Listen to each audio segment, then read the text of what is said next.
I am the director of the Institute for International Science and Technology Policy, and also of the graduate program with that the same title here at the Elliott School. But because the Elliott School is not keeping me busy enough, I'm also a professor at the Department of Economics, which is at the School of Arts and Sciences. And because they also do not give me enough work, I am also a faculty member of a School of Public Policy, the Trachtenberg School of Public Policy and Public Administration here at the university. And the reason for that is because our institute here takes the doctoral students in public policy in S&T, Science and Technology, from the Trachtenberg School, right? So the Elliott School here, the School of International Affairs, is a so-called professional School of International Affairs, which means they don't want PhD students. We are training people for the market. And thus our institute reaches out to the Trachtenberg School for PhDs. So busy enough, and among the people that I've known over time is this gentleman here to my left, Professor Keun Lee.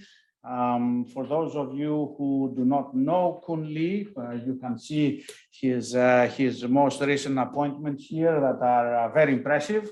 As you know, Korea changed administration yesterday, and Professor Lee was the vice chair of the Council of Economic Advisors of the previous president, the outgoing president, right, until very recently.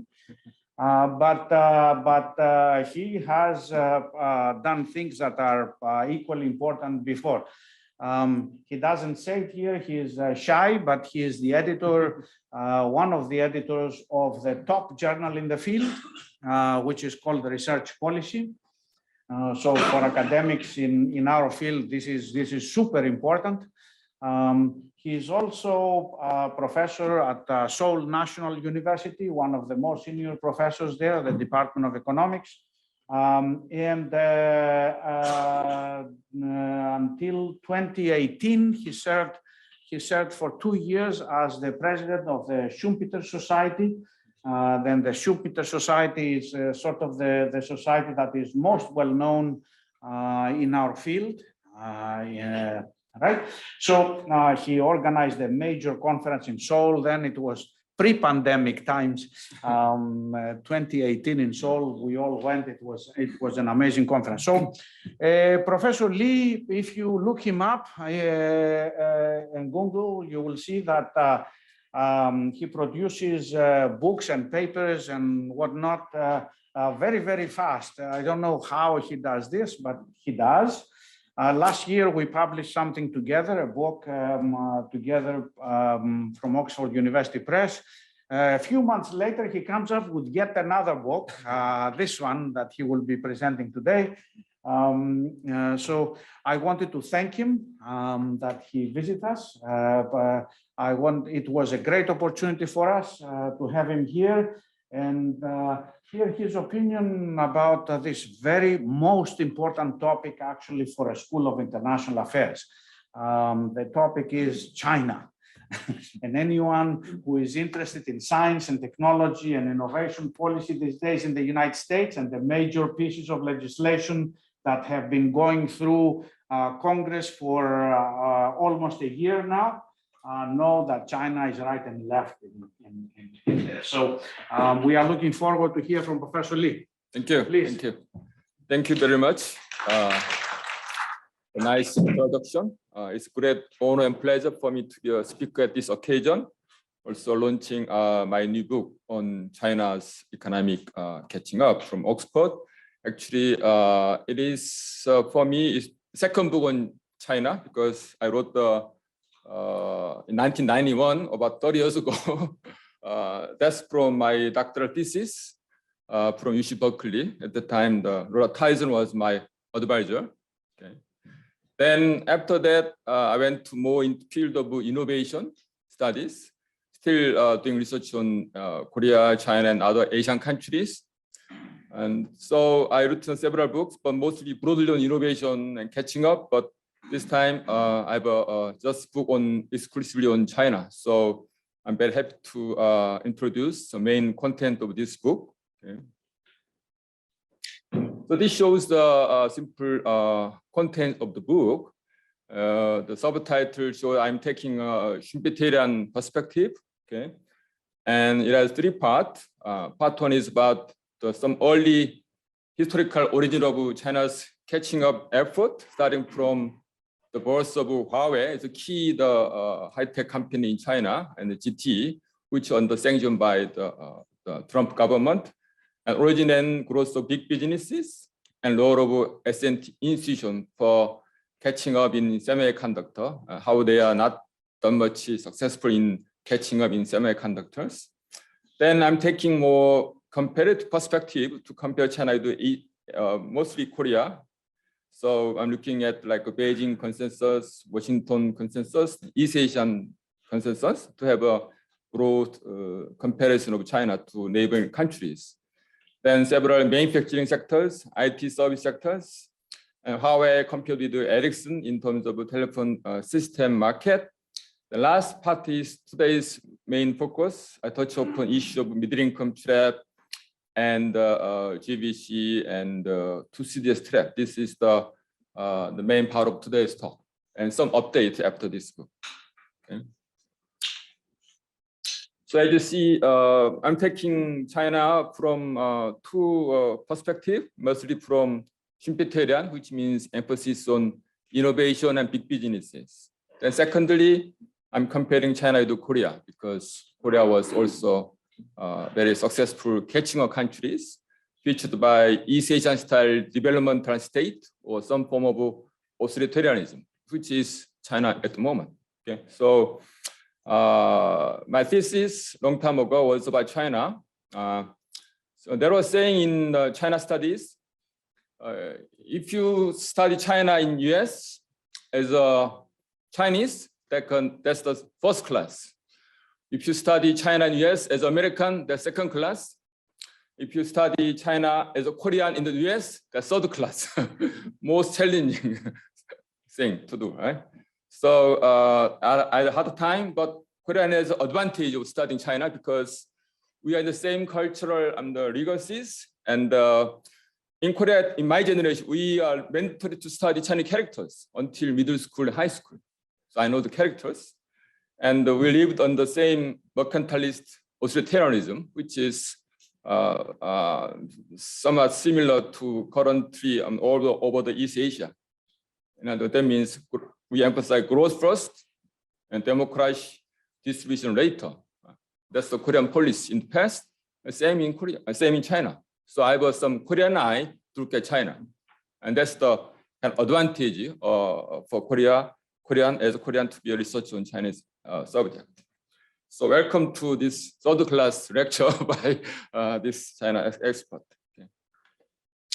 So keyword in my book and my lecture today is about two traps. One is the middle income trap. The other is 2CDS trap, which is about G2 hegemony war.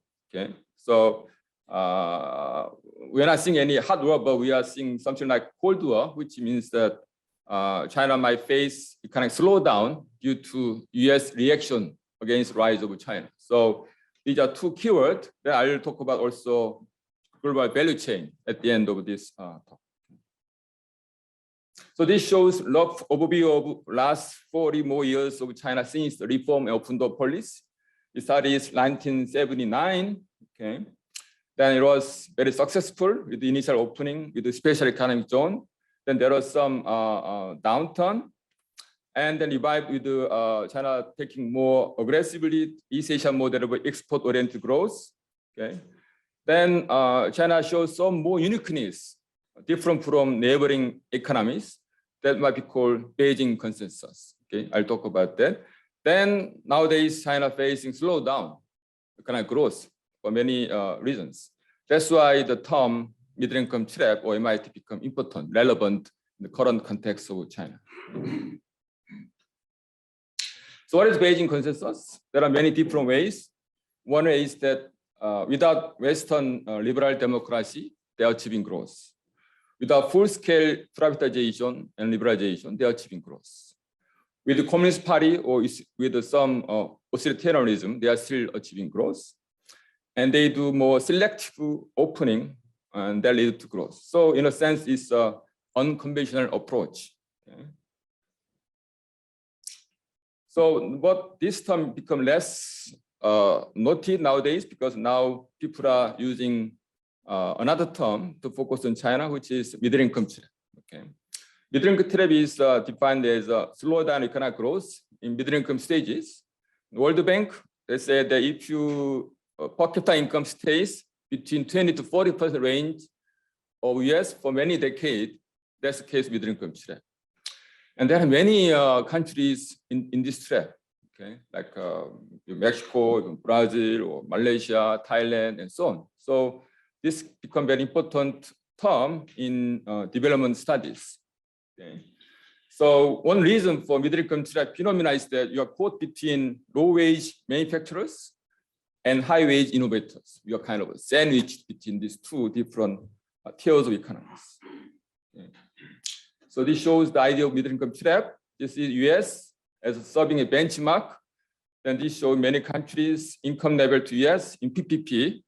Many countries stay below 40%, especially no catching up. Korea was one exception, reaching 70% level US, which reached same as Japan. So Korea now same level as Japan, UK, or France. Malaysia is showing some sign of catching up beyond middle income trap. Other countries all in this area of trap. Further update, more countries. This show Korea catching up with Japanese level, and China surpassed level of Brazil. Brazil still under the trap.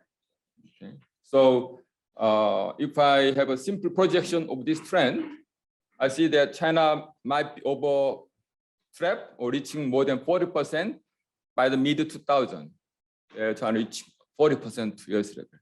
But around that year, 2030, China will be also as big as US. So I think early to mid 2030 will be a critical period that China will be enjoying high income status, also almost same size US. So that's one forecast, but we'll see whether they will be really realized or not. That's the one focus of my talk today. Okay. So first question is whether China will be free from middle income trap. We can discuss that 3 points. First, whether China is really innovative enough to go beyond cheap labor cost-based growth. And in my early article, I show that between the low to middle income countries, the key binding factor for growth was institution and human capital. But to go beyond middle income to high income, you got to emphasize R&D and higher education. That's one criteria.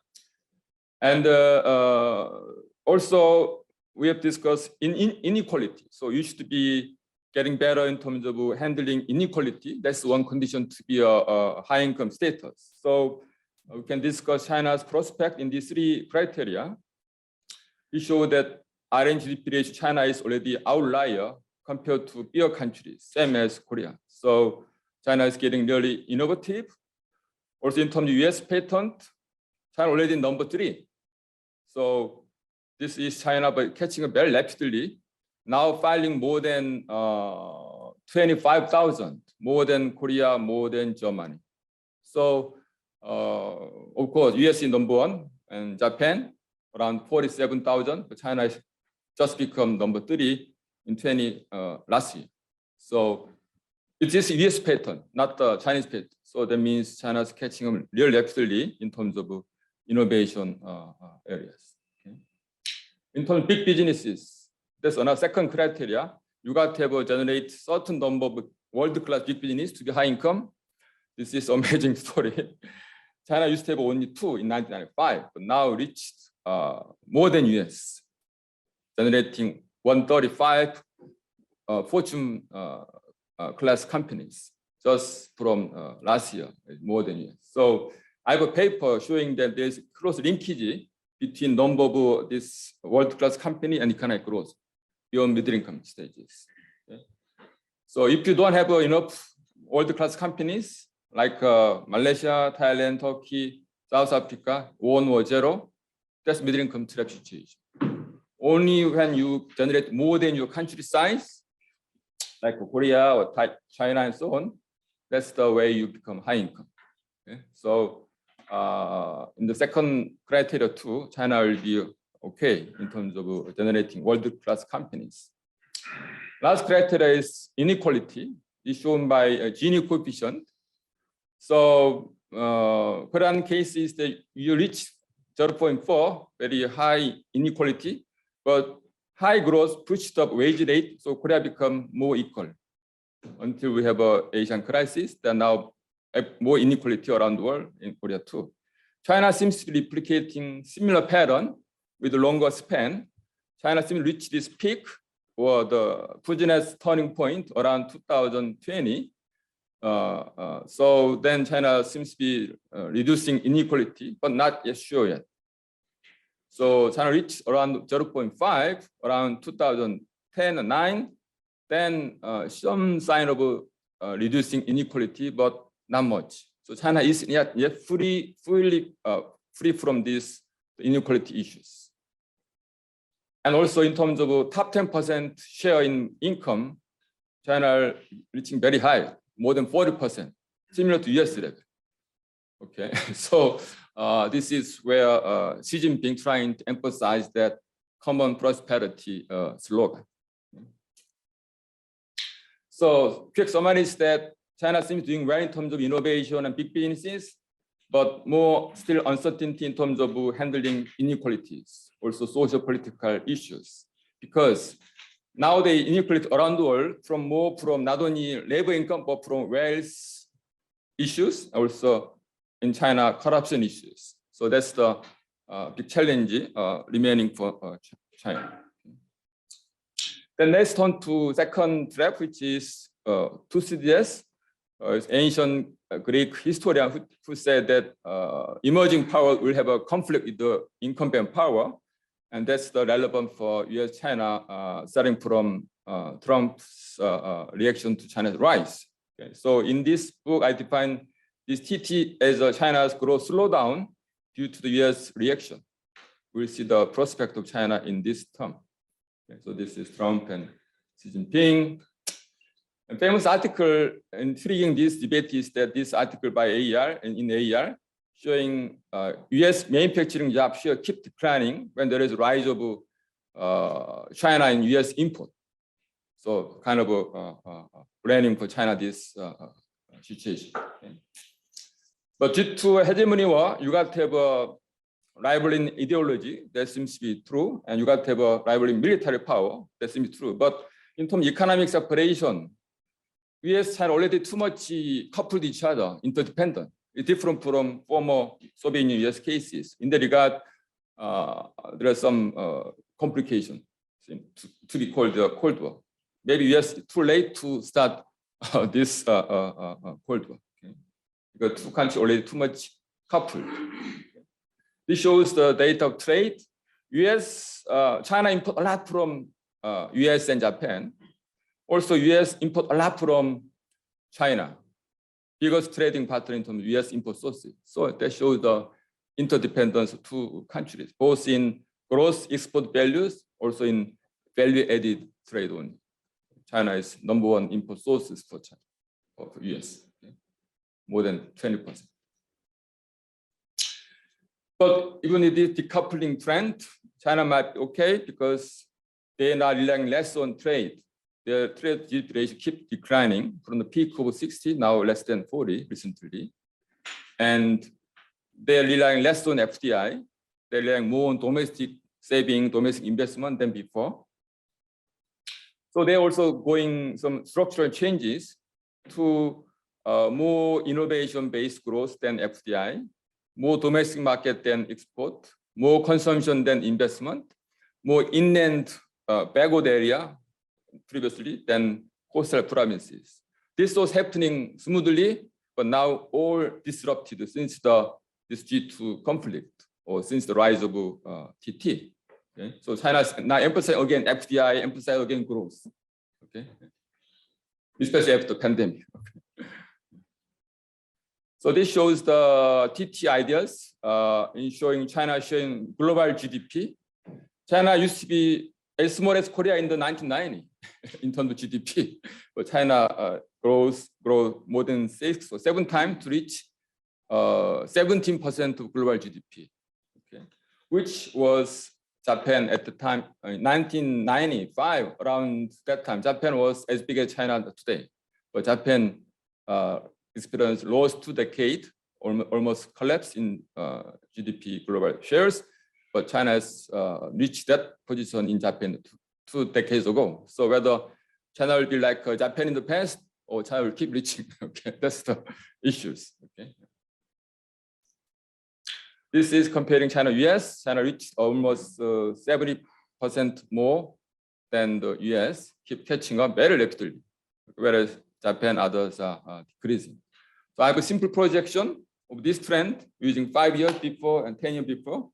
Then forecast that within 15 to 10 years, China GDP will reach that of US.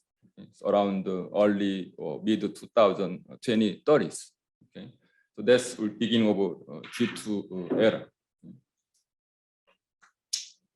This shows the determinant those country GDP size globally. One issue is export. In good export, China is already more than US. In service, there are still gap with the US. So US is dominant in trade, service, export, where China is good at good export. I think together almost same, these two countries. Then the gross expenditure, of course, China is more than US.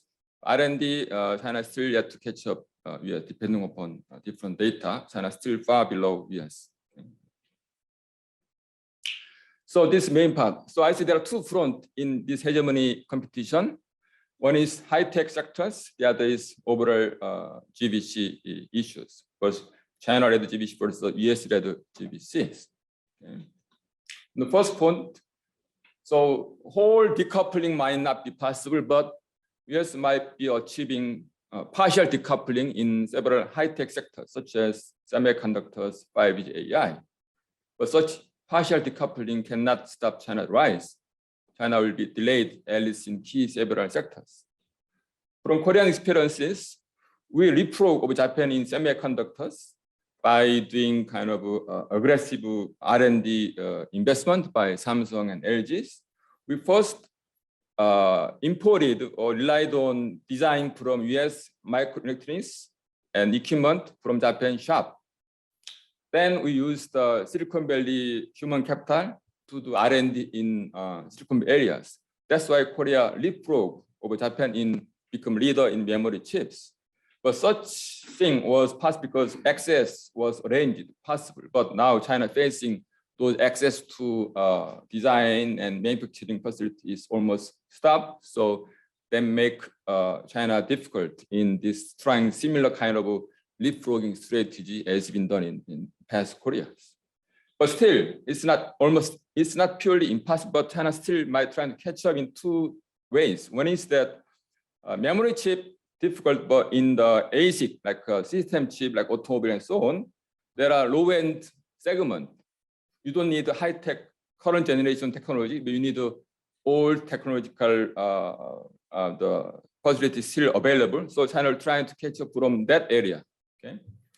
Secondly, they might try creating different paths from incumbent in the West. In other words, not relying on Western technology, they might achieve something from their own indigenous technology. That's not easy, but still possible. Okay. Okay. So this shows either leapfrogging. In other words, when Korea entered the mobile phone making, we have 3 choices. Fast following is the Motorola analog phone, or trying to do similar thing as GSM phone as Nokia. But our choice was targeting emerging technology to Qualcomm, then become a CDMA leader. So we become a first mover in CDMA technology by leapfrogging. So that's particular Korea was accessible to Qualcomm's technology. But such access was not now possible in the case of China, so that makes leapfrogging in semiconductor more difficult than otherwise. This shows idea of why memory chip is difficult to enter, because in memory chip there is no high end, low end. Typical catch-up stream in the you enter first low end with a low cost and low quality, but only let you go into high end. Such is typical China's catching up strategy in TV, mobile phone, automobile. But in memory, there are no high low end. There's only one market. If you know the memory sticks, when next generation memory stick appears, old generation quickly disappear from the market because new generation offers better capacity with a low cost. That means low end market quickly disappear with the appearance of next generation. So that makes no entry point for latecomer to enter from low end. Okay, but in ASIC system memory, this is TSM Samsung. They are already very high tech, 3 or 4 nano technology. But China's SMIC entering from 30 nano in automobile chips. This is old generation, but still there is a market. Now there's more market for automobile based chip. So that's why China keep making money from old generation. It's serving as kind of low end. Okay? And there are huge investment by venture capital in IT, bio, almost same size chips. China's venture capital keep ever increasing. This is more private capital. So despite this current uncertainty, venture capital in China is still active. Another reason China can try catching up is that their strengths in science. This shows the SSCI publication, global publication in IT. I have the same data for bio and nanotech. 2008, China was far behind US, less than half. 2013, two become similar. 2018, China has more than 2 times more publication than US. Science, IT, bio, nano, same. So based on these strengths in science, China might be able to try new trajectory, different from or less dependent upon Western technology. That's possible, although it might take time. Okay. The second front is, of course, GBC. I think which is the key linkage between middle income trap and TT. Okay, so basically, US does not want to rely on China-led GBC, at least in high-tech areas. Okay, so they want to decouple from China-led GBC. Okay, but China already established GBC in many to a big extent. Okay, so China's Belt and Road Initiative is to scale up their GBC globally.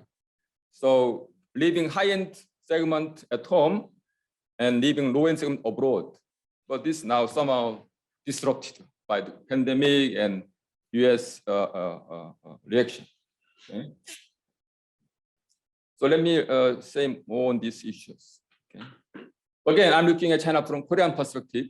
This is show the GBC participation indicators, which means that share of foreign value added in your gross export. So when you export, how much is domestic or foreign value added? You're importing a lot from foreign as an intermediate part, capital good. Okay. So Korean cases, we heavily relying on GBC, but keep decreasing reliance on GBC because we are localized, formerly imported high-tech part, local production.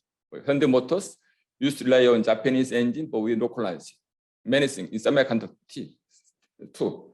So if you are catching up, the GBC indicator should be decreasing.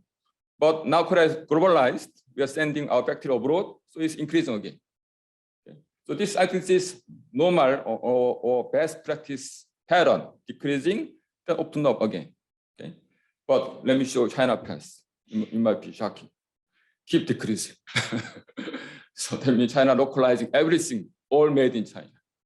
This is whole gross export.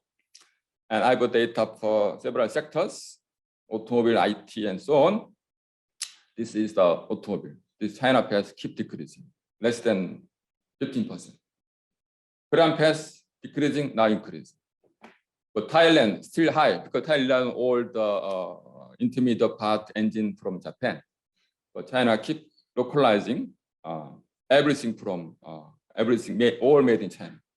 So this was big trouble for all countries around China, even for Korea. Korea used to export a lot to China for intermediate part. So when China export final consumer good, they import a lot from Korea as intermediate part. But that part is getting less and less because China all localized. So Korea is thanking to Trump because this was stopped somehow, at least in several key sectors. So Korea said we have earned some time to be key player in manufacturing globally.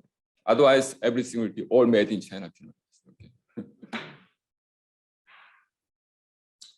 So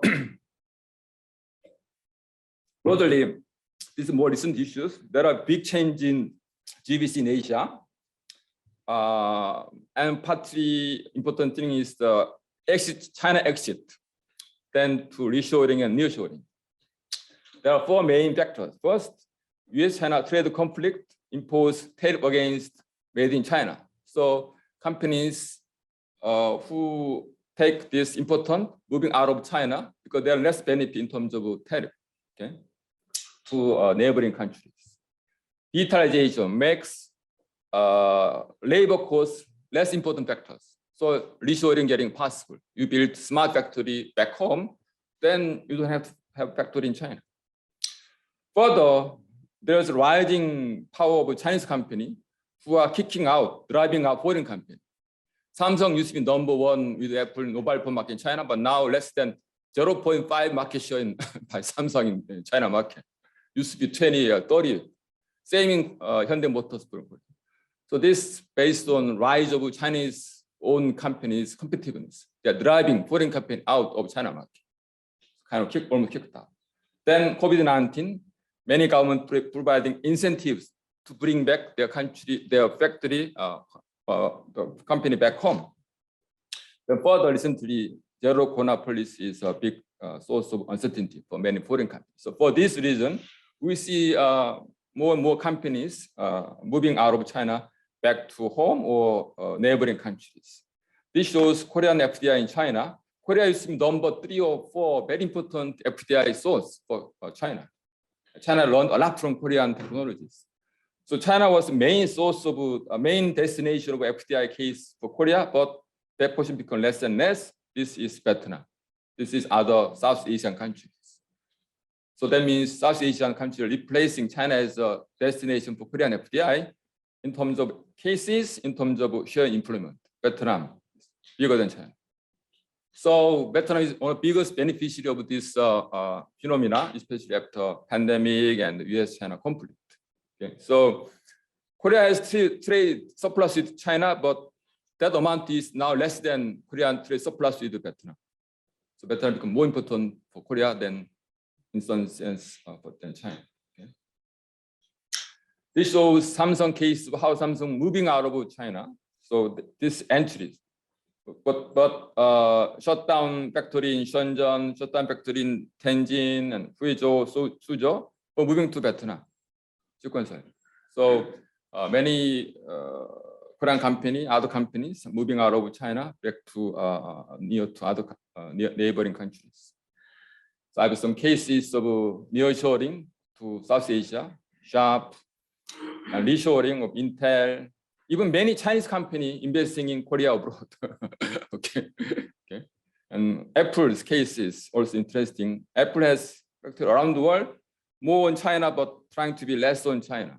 Okay. Because in this zero corona policies, Foxconn factory was in stopping operation. So Intel is trying to have more factory assembled in Malaysia or Thailand, Vietnam, although they still keep core product in China, but they're considering move to Brazil. So China, after this new trap, TT, China trying to long-term view. US is more short-term orientation. We have a long-term leadership. So in the long term, they might win. That's the Chinese strategy. Okay. So in the time, they try to rely less on West for key technologies to be more indigenous. Okay. From US point of view, maybe US too late to start Cold War decoupling. Already they are interdependent, but so comprehensive decoupling might not be possible, but some partial decoupling in high-tech sectors still possible. Okay. So overall, the trade conflict in Trump era is changing to hegemony struggle in high-tech period in Biden period. So we'll see G2 tension will persist for a while globally, and that's not good story for global economy. Everybody will be having some negative impact on this G2 conflict. Okay. So in the long term, China might some domestic outsourcing possible, relying less on West, but that's possible, but it might take time. So China will be catching will be delayed in at least key sectors.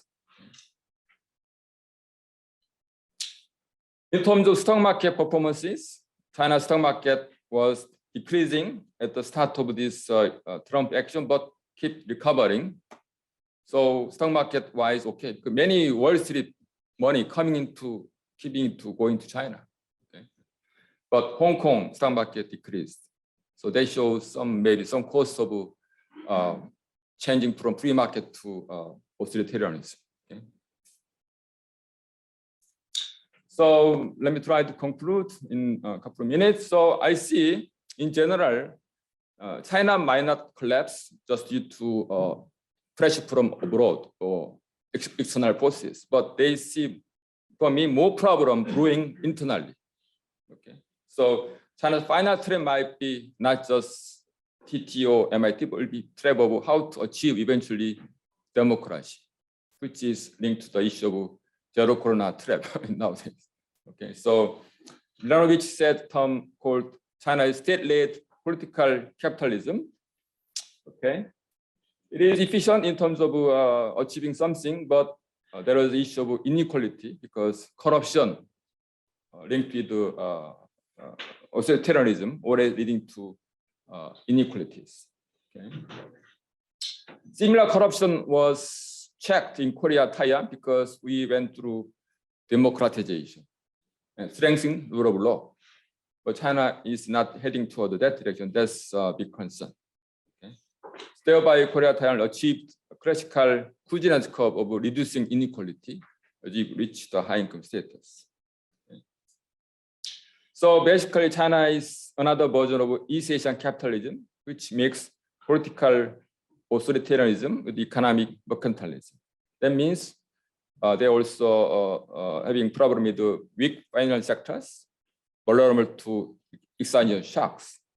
So they are facing rising corporate debt, non-performing loans in government-controlled banking sectors, which is very similar to Korea in the 1990s when Korea heading toward Asian crisis. Okay. But China still closed capital markets, so they are not really prone to Korean-style financial crisis, but always financial turmoil in domestic market might be still a possibility. Okay. So this shows data of China's rising debt ratios around keep increasing the corporate debt, which is similar level as Korea in the past. Okay. Also, China government was in good balance, but now worse and worse balance, especially by local government, which is out of some control by central government.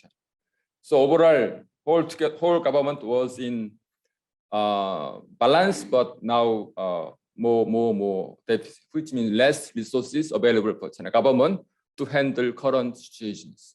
Okay. So this shows some scene from zero corona in China. People are complaining more and more. So this is Shanghai Party Secretary, some civilian individual complaining in front of it, which is not that common in the past China. This rapper, singer, song, we are new slaves. This is all forbidden in China. This is from Korean living inside China, taking some photo news to Korean media. So this is cost of political control. Okay. So last chart is that China catching US somewhat derailed. Now we are facing from trade war to high-tech worlds. Short-term success by US, but long term, we are not sure. In the long term, China is subject to more internal system-wide problems than threatened by outside forces. And a simple projection shows China might be high income and also over the US GDP size by early or mid 2000. Okay. So that means beginning of a real G2 period globally. Okay. China technical catch up pass in many sectors such as display, battery, electric cars, but more uncertain in semiconductors, AI or other things. Okay. But anyway, they're trying leapfrogging based on market segmentation, low and high end industrial policies. So in prospect, not full but partial decoupling between US and China. In the meantime, US trying to build its own GBC in high-tech areas with help from Asian manufacturing companies like TSMC, Samsung, and so on. China's final trap is moving from TT to trap of political democratization or zero corona policies. And China will face more pressure for political democracy in the future. So thank you, that's it. Okay, thank you.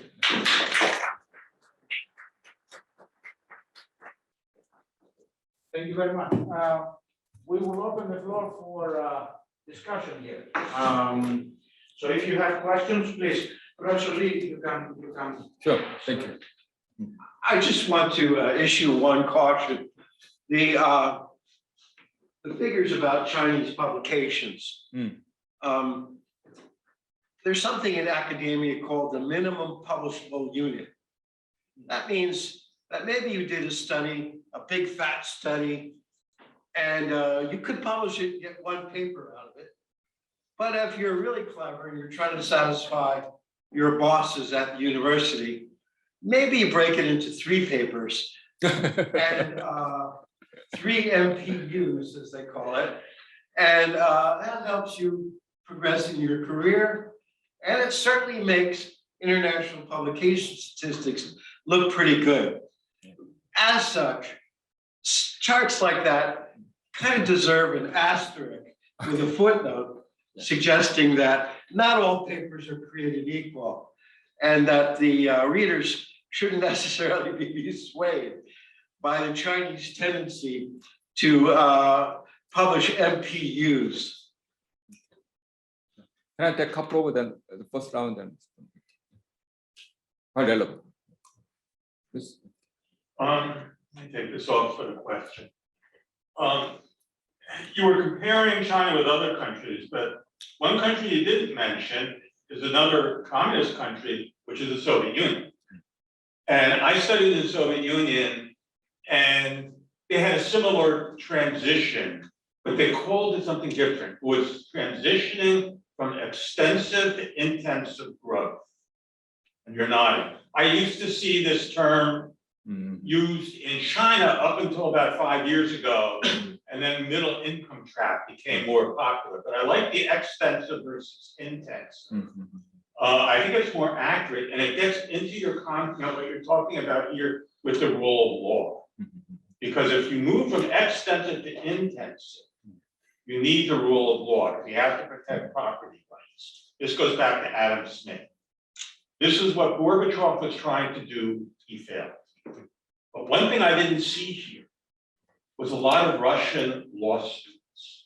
Never occurred to me at the time that they would come over. After the last 20 years, I've seen one, sporadically Russian law students. I see lots of Chinese law students here. GW Law School, I run into lots of Chinese law students.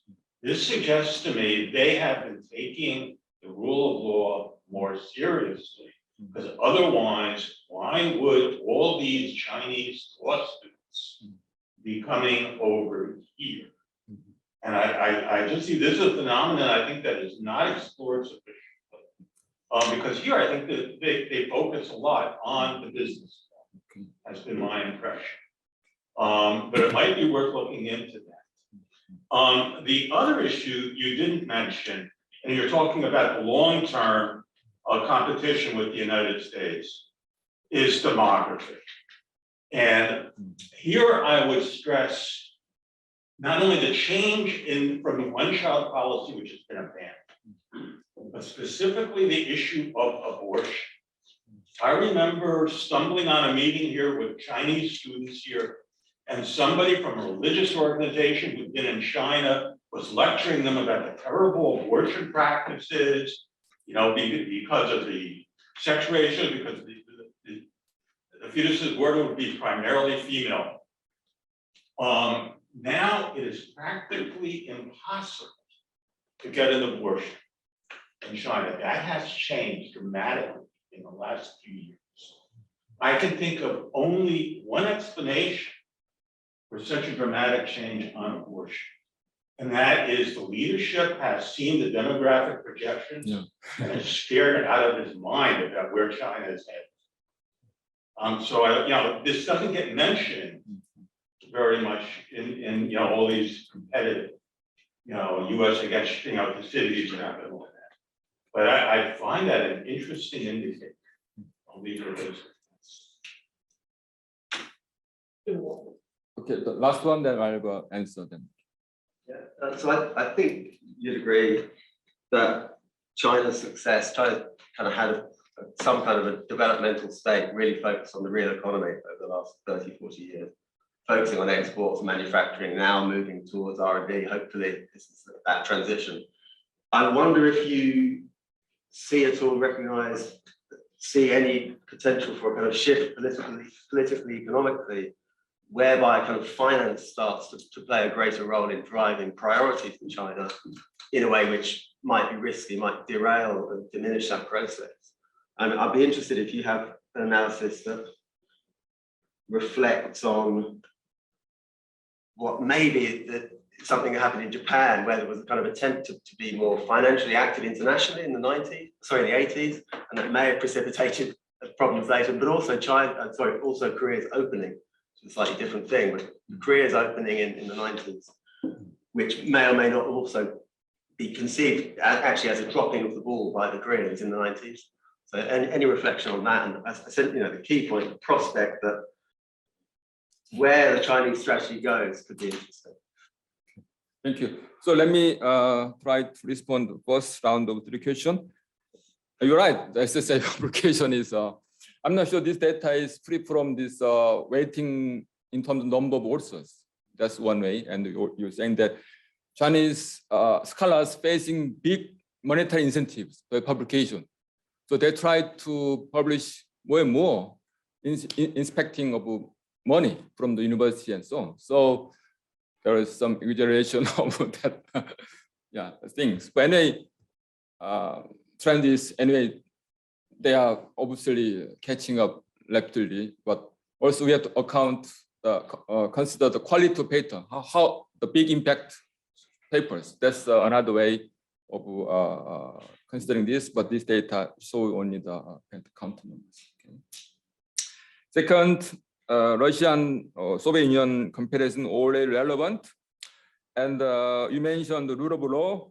Actually, China also emphasized rule of law. They use Fa's Chinese character. They in slogan street they use the rule of law and even democracy, but they have their own rule of law, own version of democracy. So although they are emphasizing rule of law in maybe commercial practices, but in other areas still, I think they are long way to go. So they still rule by person or whatever. Okay. So in that regard, China still yet to catch up in terms of degree of rule of law, and that's their final challenge in my perspective. It takes many years. And democracy big issues. Actually, there are some forecasts that U.S. keep increasing population, but China facing rapid aging. So there are long-term forecasts that U.S. GDP will bigger again. So around 2030, China might be getting bigger than U.S. GDP, but after 10, 15 years later, US will be bigger again over China. So that means we'll be living under the many years of, at least 50 years of similar size of two great powers. Actually, US took over UK in terms of GDP in at the late 19th century, but it took almost 66 years to be really Pax Americas. That means even if US, China become similar in GDP size, that doesn't mean any big superpowers are born. So it will be many years of the two big powers contending each other. And we should be preparing for such period. Okay? I hope there will be no hard war between two. Okay. Then law of finance. Yeah, China's now getting really aggressive in promoting primary stock market and secondary stock market, targeting the high-tech companies. As you mentioned, I thought that if China is open really financially to foreign capital market account, they might face similar risk of financial crisis as in the past Japan or past Korea. But somehow that road was blocked by Trump.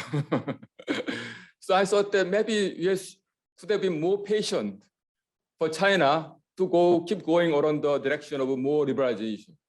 So I don't know that was really possible or not, but somehow that road was now blocked. So China getting more defensive, no more financial liberalization and so on. Actually, even so far, when they try some liberalization, already there was some shock in the financial market. So many money flowing out of China, still in many diverse ways.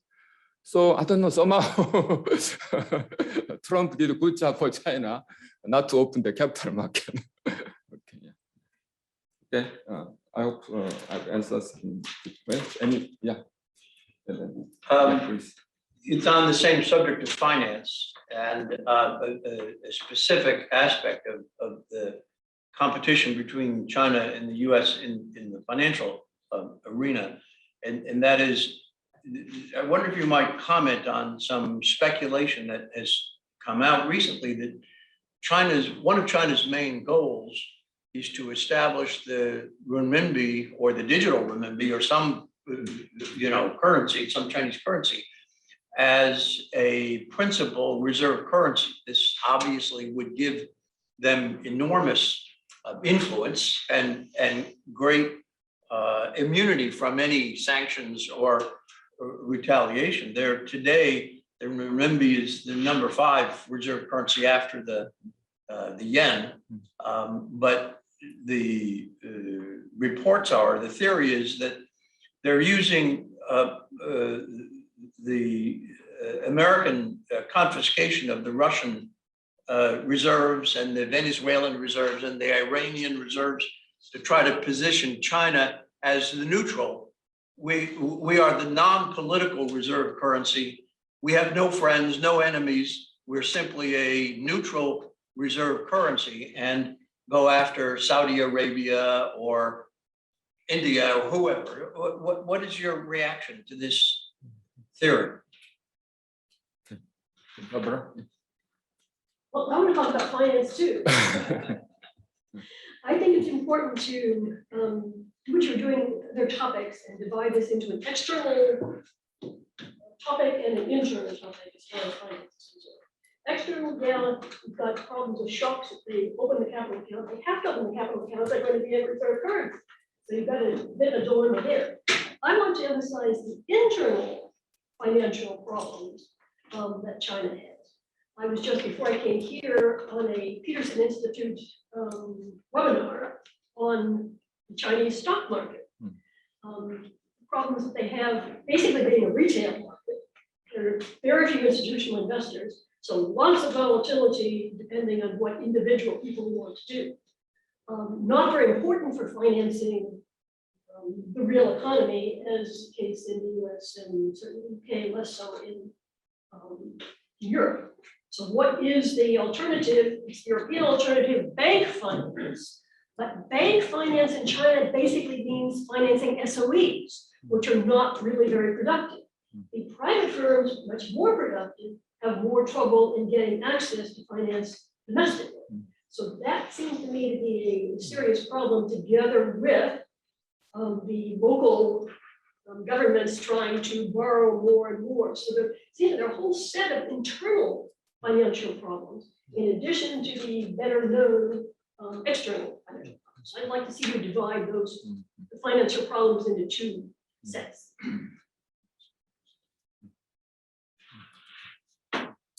Okay. Yeah. Yes, thank you, Professor. Just one remark and two questions. On the remark, maybe the number of papers, which was mentioned before.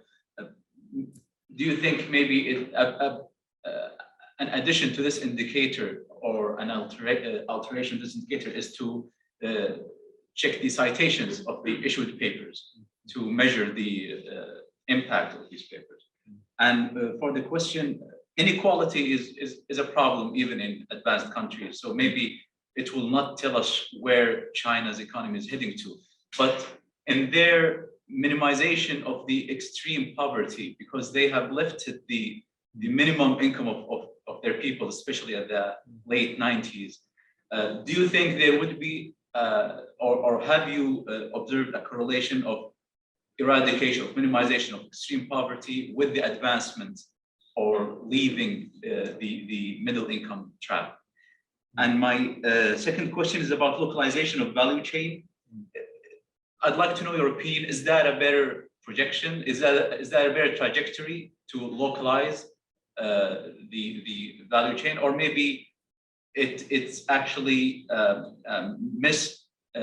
misplacement for the optimum allocation of resources? Okay, maybe from the last one. So regarding GBC trend, that's important issue. So let me.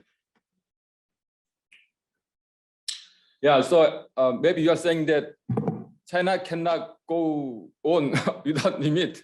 So there is already very low, like 15%. But something you cannot really localize. So there might be limitation in this China's effort to localize everything. And it not also depend vary by sector.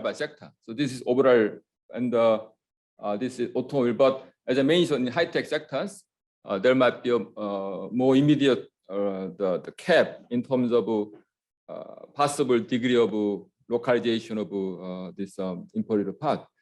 And from Korean experiences, there is a different speed of localization possible, like in IT, where cycle is very short, more easily localizing things.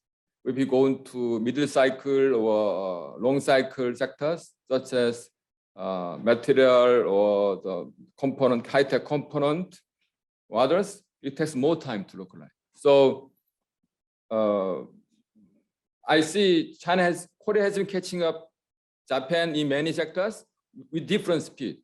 Fast catch up in IT, and middle speed in auto, and slow speed in this high-tech component material. And the same thing is happening between China and Korea. So there is a low in catching up speed across sectors.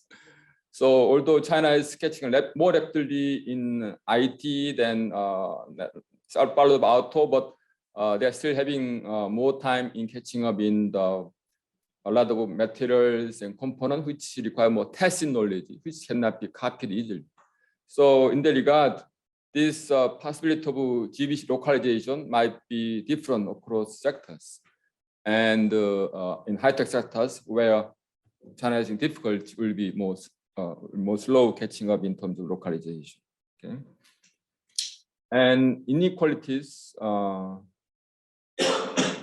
issues. People are using diverse indicators in terms of inequalities. So most widely one use is Gini coefficient. In that regard, China is already far above East Asian neighbors, similar to a little bit more than US level. So they checked this rising tendency by paying more to their workers. So in China, every year, wage rate keep increasing very rapidly. So that helped reduce this labor income based inequality. But the other side is asset income based inequality is ever increasing in China. That's captured by this data. So nowadays globally, every year is increasing inequality, but there's also is the asset or finance-based income. It's not the labor-based income, or labor income too, but mostly this asset-based income is main source of rising inequality, and China is not free from that issues. China is also very highly inequal in terms of asset, property, real estate, apartment, and so on. So in that regard, I think this is the big problem for China, for so many other countries. But as you said, China's achievement is really eradicating absolute poverty. It's as World Bank all admire that in achievement in China. So China almost eradicated absolute poverty. It's a global impact of reducing poverty global level, but they are now facing rising inequality. This become a source of some complaint even among Chinese population. This rising inequality. Okay. So China problem become more, similar to other upper middle high income countries.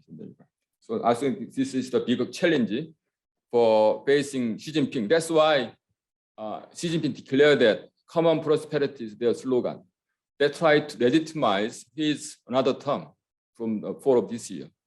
But somehow he's slowing down that slogan again because facing more urgent issue of this reviving growth and so on. So China is getting loose in terms of credit allocation, many other issues. And somehow less on this inequality issue again. Originally, Xi Jinping tried to just push growth. He didn't any attention to inequality, but to justify his final term, he tried to emphasize inequality issues. But now somehow with this new change situation in zero corona and other things, he's trying to come back to re-emphasize growth again. So it's a very subtle change. Then as mentioned, finance is a big, another big problem issues areas for China. And the renminbi is one of the first currency from the central bank trying to become more detailized.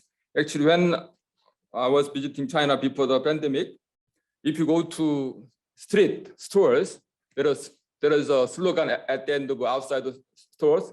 It is illegal if you not to accept the cashes.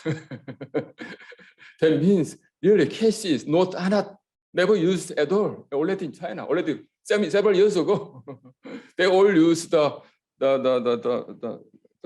mobile phone based system, and so even beggars street take a mobile phone based. So foreigners very difficult to catch taxis or whatever thing, because foreigners often end up with only cashes note.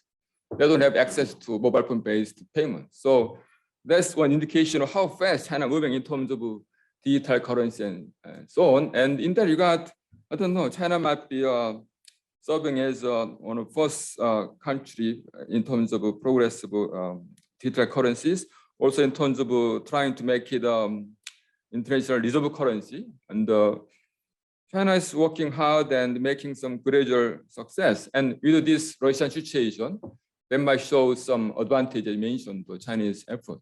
So we'll see. The Western sanction Russia in terms of this SWIFT transaction is a big step, a bold step.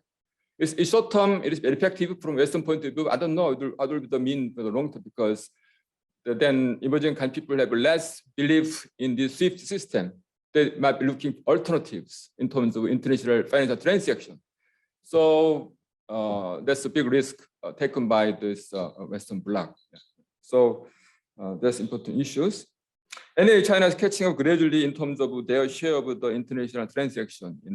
As you mentioned, number 5, but it's catching up rapidly. Okay. And more trading country using the renminbi as the money for transaction. Okay. And Barbara, you mentioned this finance sector issues from internal and external point of view. As you said, bank loan is still primarily the way to get finance for companies. As you mentioned, they are heavily leaning toward SOE. So small companies, startups less access to bank-based financing. So that's why they're resorting more to the venture capital or the stock market, or there's a high-tech company owned stock market. So those become important source for the high-tech, small, medium-sized, and startups. And in a sense, the bank finance system somewhat kind of two different market. One is the primary market serving SOE from bank. The other is the secondary market, more from stock market and venture capital market. As I show in the papers, the venture capital market is getting ever prospering, even recently. So let me show. Yeah, this shows the number of cases of venture capital keep increasing, rapidly increasing last year. And there was one change in policy in China, said that to be on IPO, foreign IPO, you used to get permission from government, but they now changed, make it just registration basis. So that helped venture capital easily getting their money back. The one Local venture capital or Local. international venture capital? that I don't know. Maybe some are international joint with the local money and foreign money. Yeah. So that deregulation boost up the companies getting easily the IPO. So in the past, M&A used to be main forms of exit, but now IPO become more and more sure. So this is the number of case. This is one. So there was a big jump in this year, and there was a change in regulation of the venture capital and the IPO listing from permission based to registration basis. And these are the 2021 venture capital investing areas: IT, bio, chips, internet, machineries, retailing, and others. So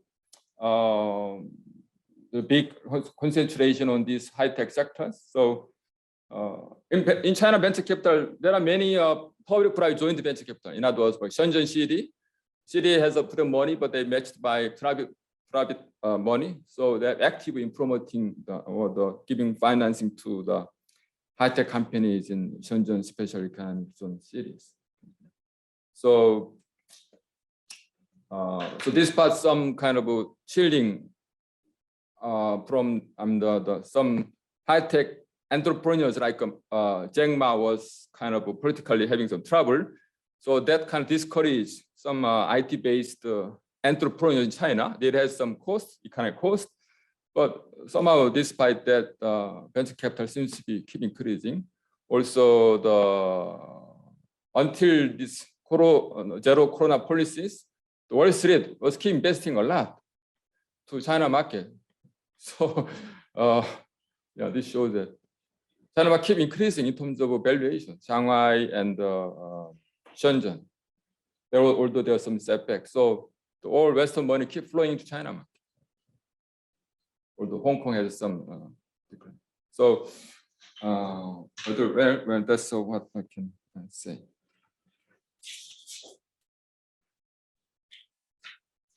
Do you have any other questions? Yes. I'll do the best I can with this one, sir. So I know you touched on the Belt and Road Initiative. I have my thoughts on at least security concerns and economic concerns with the Belt and Road Initiative, and I was just dying to hear what you thought, sir. At least from for security this is a concerns. question. The Belt and Road is also an online question that came by Online, somebody okay. who is online. What are your views on that? So I was recently at a presentation where I saw a fascinating statistic on new business creation in China, which has dropped precipitously to maybe the lowest levels in a very long time. This could be a rule of law question, this could be a finance question, this could be a demographic question. But I wonder, in light of that significant reduction in new business creation in China, how do you see the short and long-term viability of China's private sector as either an engine for growth or an internal engine for growth? And how would you have compared that to either the Korean or the Japanese experience? One of the issues that I think we positively see in the US from an economic perspective is that we have significant numbers of new businesses being created all the time. And that's an enormous engine for economic growth here. And it's why maybe we would say, okay, in the long term, if China has these demographic issues, and maybe we do not, that introduction of new business activity is what will allow us to, again, have the largest GDP at some point in the future, even if we're overtaking that China. So I'd be curious to hear your reaction. So regarding this Belt and Road Initiative, this term is now less spoken in China. So maybe a lot of criticism from abroad, globally. So China somehow decide to less use this term. Also, in a sense, they achieve some of their objective, which is mainly to target resources in Africa. So China already invests a lot to African resources in terms of equity. So if they don't pay back the loan, China get more shares, more equity or claim. So already there are already many progress from China point of view, getting access to mineral resources in Africa and so on. Also nowadays many criticism globally against this Chinese initiative, putting some country in bad situation like Sri Lanka and others. So they start using some different terms. They don't say officially we give up Belt and Road, but they say they starting using different terms like growth or sustainable or something like that. So somehow this word will be less and less spoken. So let's think you can, if you search Google or whatever on the internet, less than load incidents of Belt and Road initiatives very clearly. Yeah. Then regarding this, the sudden reduction of the new startups, I'm sure that will be happening. And these startups was promoted many different ways by government, also by public-private joint venture capital. But another important term I didn't mention is that the first generation, the high-tech company like Alibaba and Tencent, they are the who are creating a lot of fund to invest next generation startups and so on. And that channel seems to be a little bit getting weaker in this recent political changes. Alibaba was in trouble and so on. Tencent was in trouble. So those first generation entrepreneurs getting more cautious in their activities. So that seems to be affect this the second, third generation startups inside China. So that's indication of some economic cost of this political system or this the tightening of this control by the current government. So China's government is also now trying to a little bit change that policy. Yeah, they're trying to promote again this big high tech and so on. So they're all trying to adjust. How do you see that as a comparison to the Korean? Oh, of course. Other than US, China is more successful country in terms of this promoting startups and so on. If you go to Jungancheon in Beijing, it is really amazing story. And that was source of China growth compared to almost nothing in Japan. And whereas doing a little bit better, we produce around 15 unicorn over the last years, but China is almost matching to US level in terms of number of unicorn they generated. But that part is being affected. And China seems to be trying to come back somehow. They're trying to readjust. So China also facing some dilemmas.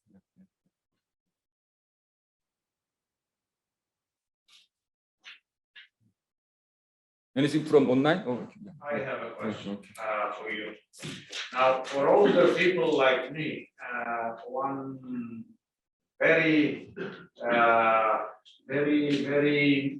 should I say, very puzzling question is the rapid relative decline of Japan's role internationally. If you had asked me 30 years ago about what I would think about Japan, certainly I would not have told you even for 1% what was happening back at international. Right? Of course, the Japanese are not poor. Of course, they are not starving. Of course. But Japan is like has gone in a different way. So Thinking back, and I want your opinion on this, thinking back, it seems to me that Japan, when it started facing, when that financial bubble burst in the early 90s, and then they started seeing some troubles of competitiveness internationally, they simply closed to themselves. I remember in the 80s, it was amazing, the Japanese activity internationally, conferences, we would go there, they would come here, and then slowly they closed up themselves. Now this reminds me also China's reaction with the global value chains that you were saying. You are showing this rapid decline and let's produce everything here and be above. I wonder if there are parallels between these two countries and the reaction that they are having to their international difficulties. Right? They both also faced this rapid population decline. Japan did, and now China does. And to me, it's a little bit scary actually. If I was a Chinese leader, I would be a little bit concerned about this. What is your reaction? Yeah, that's very important point. Yeah. So as you show in this graph, you see Japan was, if we extend further back to 1990, Japan was exactly current size of China. Then faced 2 or 3 decades of declining, whereas China catching. So the issue is whether China will be like Japanese past in the long term or keep catching up. There are some factors which also happening in China as similar to Japan in the past. As you mentioned, aging is a big factor. China is also facing the lapse aging. As you mentioned, China is not getting more inward looking because of the external pressures. So there might be some possibility, at least in terms of China's direction going more inward. So there might be some cost of economic growth if there are linkage between this inward looking economic growth as happened in Japan. But domestic market or Japanese mistake was in terms of technology. They were slow in switching to digital technology because they are so superior in analog-based every technology and consumer electronics. So when there is a digital revolution, they spent 10 more years sticking to old analog technology. That's a big mistake. Without that, I think Samsung couldn't take over Sony. Because Sony TV was wow, ahead of Samsung. But Samsung went ahead of Sony to go into digital TVs. Also in mobile phone, many things. Japan made 3 mistakes: PC architecture and mobile phone and the TV. Then series of that, Japan consumer sectors collapsed. It's kind of incumbent trap because your spirit in existing technology, you'll be last person to switch to new technology. But in that regard, China is different. China ahead of other countries in grabbing this 4th industrial revolution in the 4.0. So China catching up Japan, Korea in terms of manufacturing, but they're already leapfrogging into many IT platform businesses. So in that regard, China has many several aspects which might be different from Japan. Okay? But this tendency of this keep going down GBC is very, worrisome for neighboring countries. I don't know how China can handle. Actually, the standard path is that you keep high-end segment at home, but leaving low-end segment abroad, like Korea did or Japan did by investing more in South Asia and so on. But that was partly another objective of Belt and Road Initiative, but that somehow stopped. Okay, so China also suffering from this change in global political economy. So in that regard, those factors are not favorable to the future of China. So we have to play out several factors. Yeah. Okay, we have a few more minutes. Yeah. I don't think we can let you go, Ken, without asking you to elaborate on a topic that you mentioned in a tantalizing way more than once. As a matter of fact, you finished by saying China's final trap is democratization. Would you elaborate on how you Okay, see this topic playing out and all these other things you talked about? Okay, yeah. So China is an East Asian country. So all East Asian countries started from authoritarianism, from Japan, and Korea and Taiwan. We all went through a momentum of become more democratic after the economic growth. And that was not easy, that was not smooth. Korea went through a lot of period of turmoil and disruption. A lot of demonstrations, street. I myself was activist in my student years. So many disruptions. So democracy is very expensive thing, very difficult to achieve. It's not easy. So that's the final kind of trap to become high advanced countries. I thought that China will be going toward that. China will experiment their own democracy, starting from electing low-level bureaucrats. They're doing free election, but they are keeping up. But that now all stop. Okay, so it doesn't bode well for future in terms of comparison with the East Asian experience of growth, then moving to democracy. And China was proud of their democracy. They said they have 3 elements. One is that president served only 2 terms, total 10 years. Okay.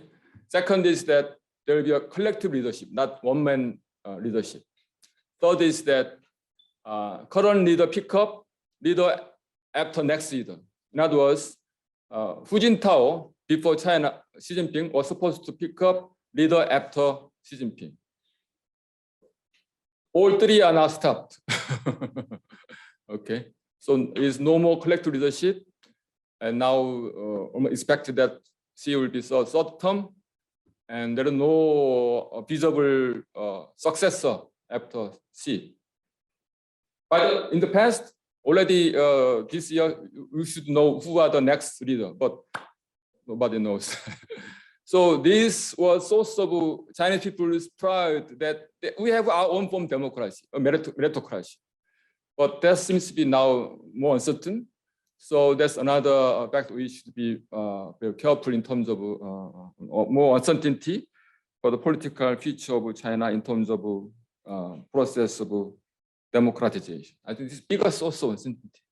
In China, don't have any transparent process of selecting next leaders. They do it internally, in a small room. We don't know what will happen inside the room. Okay, so that lacking of the transparent process of the seeking the next leader is a big source of uncertainty. People having starting to recognize this and starting to complain about this.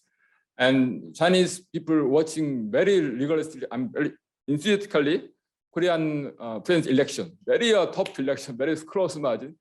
They feel very excited about watching Korean politics.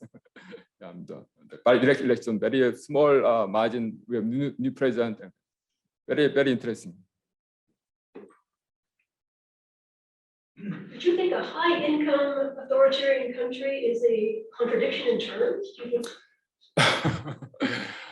Well, could be possible, but if I just project my forecast, China will be high income by 2030, middle, reaching 40% US level. That's high income standard.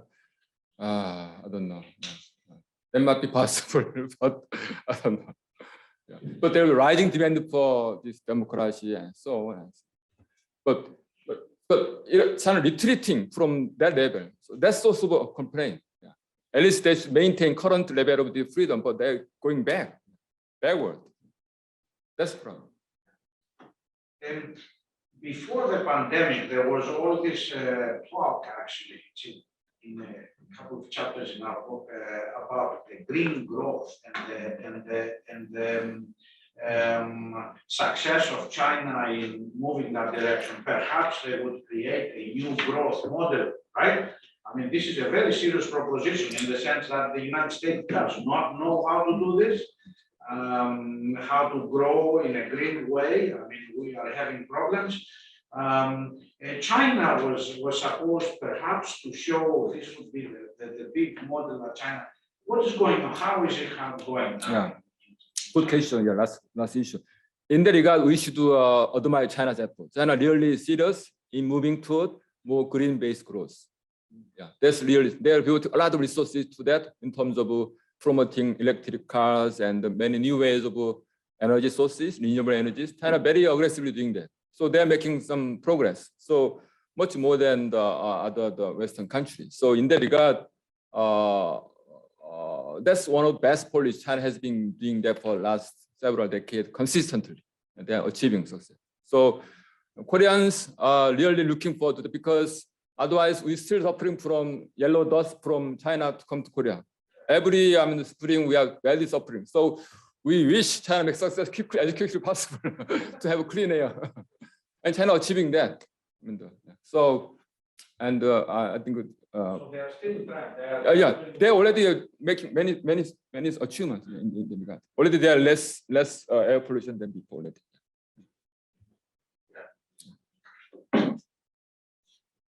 Are we okay here?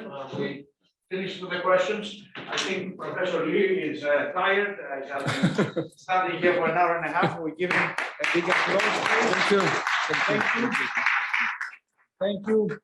Thank you for coming over. This was in the middle of our graduation week, but it was an opportunity seminar. He was coming to Washington for other business, so we thought we would grab it for this new book. Thank you for coming with us. See you soon. Okay, Thank you. You're right about the citations. Like the time. Yes.